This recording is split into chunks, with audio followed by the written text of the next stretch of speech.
Well, good morning, everybody. This is a great day, great week to be an American, to celebrate the greatest nation in the history of the world, and it's not even close. And you all hear me remind us of that all the time. The most free, most successful, most powerful, most benevolent nation that has ever been on planet Earth. America is back right now, and there are so many reasons to be excited and to celebrate with your family and friends. Celebrate freedom, celebrate the great blessings we have to be in this country, the greatest on the planet. We've got challenges, of course. We're working through those every day, but there is no reason not to celebrate. There is no reason to be depressed in any way. We recognize 250 years is still an experiment. We're still a grand experiment in self-governance. In 1776, the founders came together and they boldly proclaimed a self-evident truth. We call it the nation's creed. It's like a statement of faith. And they said right in the second paragraph of the Declaration, which we celebrate this weekend, we hold these truths to be self-evident. And what is this self-evident truth? It's something that's obvious. We hold these truths to be self-evident that all men are created equal. And I always pause there and say, note that it doesn't say born equal. It says created equal by God. And that it is God, our Creator, who gives us our inalienable rights, that among those are the rights of life, liberty, and the pursuit of happiness. That statement was so revolutionary when it was made, when Jefferson wrote it on behalf of a small committee of founders, including Franklin and Adams, and they came up with that precise language. They were very careful in how they articulated that. They wanted to make this bold proclamation of something that was obviously true. And we are the stewards of that great foundational principle and truth. It means that everybody's made equally, created equally. It means that we all have, we strive for equality of opportunity. It means that every single person has inestimable dignity and value because our Creator made us in His image. The men that wrote that understood it from Scripture. That is what made America exceptional. That's what set us on the path to be the great nation that we are, one nation under God. Now, all of you know, because you've been in the chamber a lot, because you cover us, if we were there, we walked over there right now, one of the first things you notice if we come in the door where members come in is that inscription of the national motto right above the speaker's rostrum. And if you look in the visitor's guide, it says the People's Guide, Visitor's Guide to the People's House.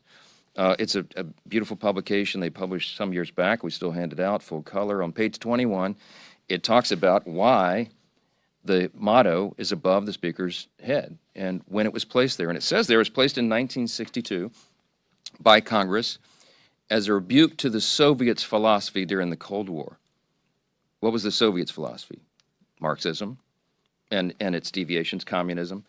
Marxism, socialism, communism begin with the premise that there is no God.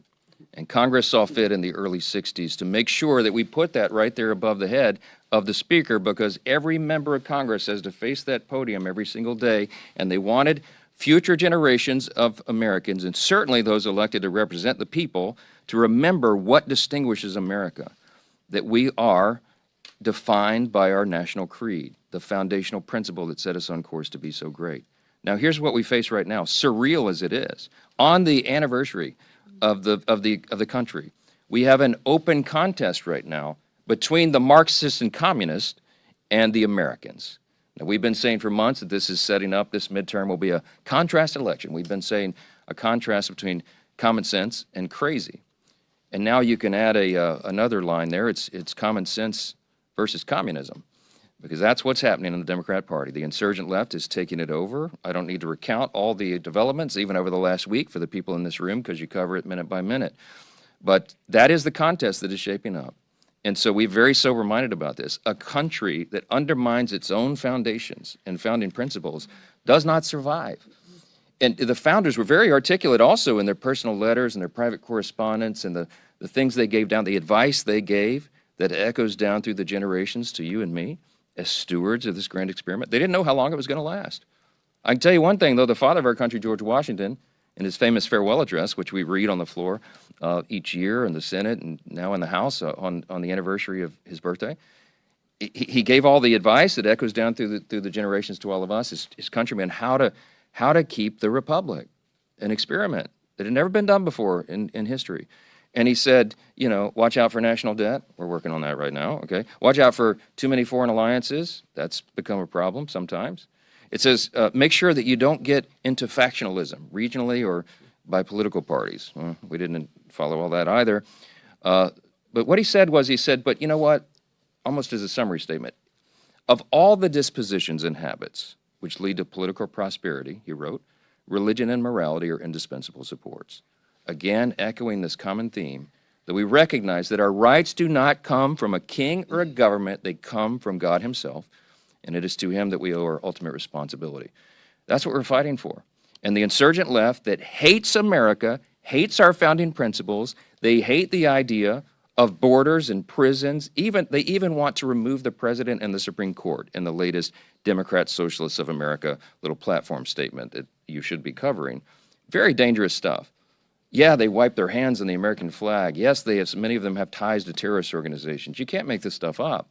We're no longer in a battle just between Republicans and Democrats arguing over marginal tax rates or the size of regulation. This election and this year and the arguments and the things that are happening in Congress right now is a contrast between people who love the country and its founding principles and those who have open disdain and hatred for them. They want to tear America down. They want to tear down Western civilization, and it's not going to happen on our watch. So today, we're working. We're going to pass a rule today. We'll set up a National Defense Authorization Act. We will invest properly, appropriately, responsibly in America's national defense again. Our policies reflect that. We give a pay raise to our troops that's overdue, another 5 to 7%. We will advance 65 of President Trump's priorities and executive orders in the legislation. We will do the things that are necessary to make sure we maintain our status as the great superpower, the remaining superpower on the planet. It is absolutely essential that we do that for a couple of reasons. Number one, Reagan used to remind us, you hear me say all the time, freedom is not passed along in the bloodstream.